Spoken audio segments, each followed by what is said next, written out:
Hi, everyone. It's Father Carl, and it's my weekend to share some reflection about the readings this weekend at Mass. Glad to be with you. I want to tell you about something that I recently read. I had no idea about this. Recently, I heard that there were two new words that have joined our growing English vocabulary: doom scrolling and dooms surfing. These words, I discovered, refer to the practice of surfing and scrolling the website or social media looking for doom and gloom. And of course, those looking for such stories, they don't have to surf very far to find them. The media provides an endless stream of bad news. We know that.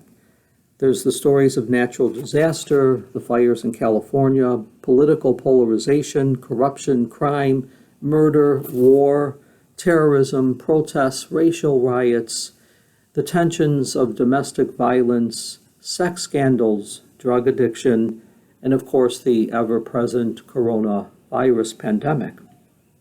Now, I would think that those caught up in the habit of doom scrolling and doom surfing and what follows, which would be doom's viewing and doom's listening, I would think that they have their minds and hearts hardened by this steady diet of bad news.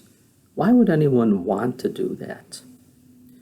Well, we're not doom surfing or scrolling this weekend as we listen to our gospel story, but it's a very dark story, really, so to speak, and it's hard sometimes in these stories to find the message of hope.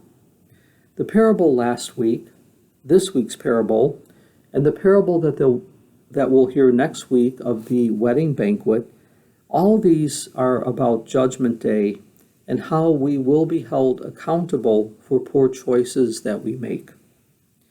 And today, I want us to think about the image of the gospel, the vineyard, because it's in that image that we actually find the good news and hope. It's the traditional image for God's people. God's people are precious. They're worth rescuing from Egypt and transplanting to the promised land. The psalm today reminds us of the trouble that God has gone through for the sake of God's people. And those people are called beloved and friend. Beautiful images in the Hebrew passage. What I want us to pay attention to is this. The vineyard, that image, the vineyard, is not merely property to an absent owner. But when we listen to the story, it's dearly cherished by the owner. It's dearly cherished by the Creator. And so the real tragedy of the tenants in the parable is that these folks, they schemed to get rich, never realizing the wealth that was already there. These tenants had been chosen by the vineyard owner to live in the land and to care for the beloved vine. They had a privileged position destined for reward. And so the lesson for us is that if we work for the kingdom now, we will share in the joy of the harvest, and that is the world that has no end. There's another beautiful message of hope today that comes out of the second reading from Paul's letter to the Philippians. He reminds us that despite the negativity and the pessimism that's all around us, and sometimes we can't help to avoid because it's right there always in front of us, he reminds us of where our hope comes from. Paul in the second reading says something to the Philippians that is a great advice for us and how to avoid getting caught up in anxiety and fear of the dooms listening that happens daily. He tells us, have no anxiety at all, but in everything by prayer and petition, with thanksgiving, make your requests known to God. He tells us or reminds us of how important it is to pray.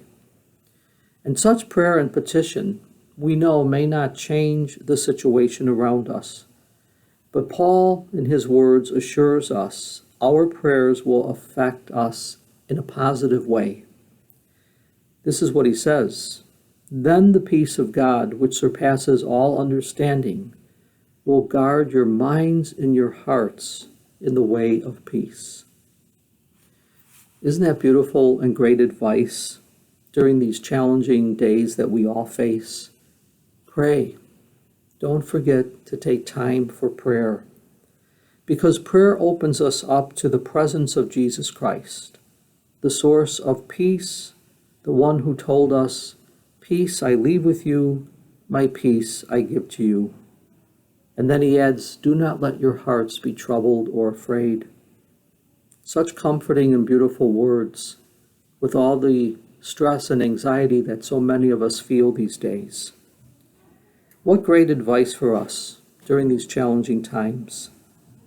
When we pray, when we receive Eucharist, if you're coming to Mass or if you're watching online and you're joining us in spiritual communion, we become one with the Prince of Peace. And that's the beautiful news and the good news of today's readings. We become one with the Prince of Peace. And the more we focus on the one we receive, the more we will receive the peaceful presence that he offers us and realize that he is with us.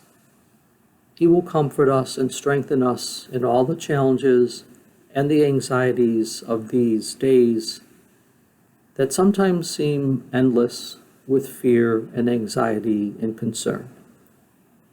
Now, Paul also warns us not to let our attention dwell on the evil, sin, and darkness that seems to at times overshadow so much of society. Instead, he tells us to concentrate on what is true and honorable and good. He reminds us that whatever is lovely and gracious, whatever is worthy of praise, think about these things. Why? Because in doing so, the God of peace will be with you. The God of peace will be with you. And so, friends, in the week and months ahead, let's try to do our best to follow Paul's advice. If we do, then we can be sure that we are doing all we can on our part to make our society a more civil, peaceful, compassionate place to live. Pray. Receive the peace of Christ. Focus on that. No doom surfing or doom scrolling or dooms listening for us. Have a blessed and safe weekend.